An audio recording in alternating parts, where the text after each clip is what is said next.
Welcome back to the channel Exam Rising. It's been a long time for those যিসকলে আমাৰ চেনেলত আগৰ পৰাই আছে.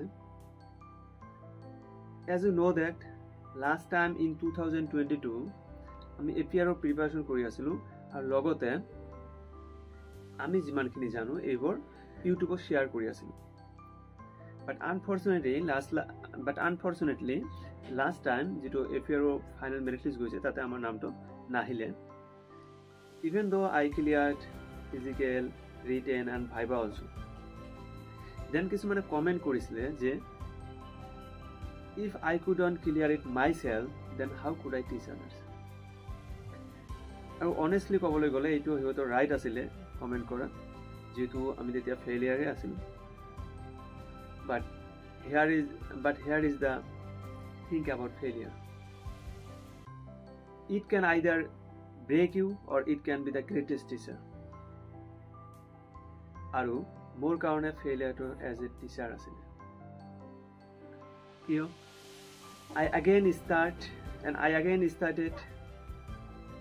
I trained harder. I studied smarter and I learned from every single mistake. আৰু এতিয়া মই আপোনালোকৰ লগত শেয়াৰ কৰি ভাল লাগি আছে যে this time also I cleared all the stages of Assam Police. Physical, written and viva. Alhamdulillah মোৰ ওচৰত আপোনালোকৰ নিচিনা সাপোৰ্টাৰ আছে আৰু আপোনালোকৰ দুৱাত নিশ্চয় এইবাৰ ফাইনেল মেৰিট লিষ্টতো নাম আহিব কাৰণ যোৱাবাৰতকৈ এইবাৰ বহুত ভাল হৈছে. আমি যে আজি ভিডিঅ'টো বনাই আছো এই ভিডিঅ'টোৰ মেইন উদ্দেশ্য হ'ল আমি চেনেলটো ৰিষ্টাৰ্ট কৰি আছো. আমাৰ এই চেনেলটোৰ থ্ৰু দি আমি এতিয়া mainly Assam police related and other competitive exam or বিষয়ে ভিডিও বনাম.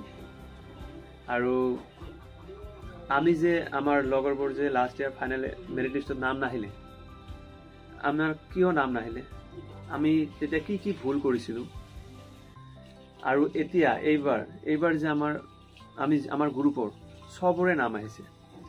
কাৰোবাৰ এডিআৰ নাম আহিছে, কাৰোবাৰ আসাম পুলিচৰ নাম আহিছে, কাৰোবাৰ এছএছচি, কাৰোবাৰ অগ্নিবীৰত কোনো না কোনো এটা ডিপাৰ্টমেণ্টত নাম আহিছে আৰু এজনে 2-3টাতকৈ নাম আহিছে. সো আমি এইবাৰ কি ষ্ট্ৰেটেজি মেইনটেইন কৰিছিলো, আমি কেনেকৈ পঢ়িছিলো, আমি ফিজিকেলৰ কাৰণে কেনেকৈ প্ৰিপাৰেশ্যন লৈছো, আমি ৰিটেনৰ কাৰণে কেনেকৈ প্ৰিপাৰেশ্যন লৈছো, আমি ভাইভাৰ কাৰণে কেনেকৈ প্ৰিপাৰেশ্যন লৈছো, A to Z everything step by step আমি আপলোড কৰিম আৰু লগতে ৰিটেন এক্সামৰ কাৰণে ক্লাছ কৰিম. So if you are preparing for Assam Police or any other competitive exam, so this channel is for you. Channel to subscribe কৰি ৰাখিব আৰু লগতে কাষত থকা বেল আইকনখন ক্লিক কৰি ৰাখিব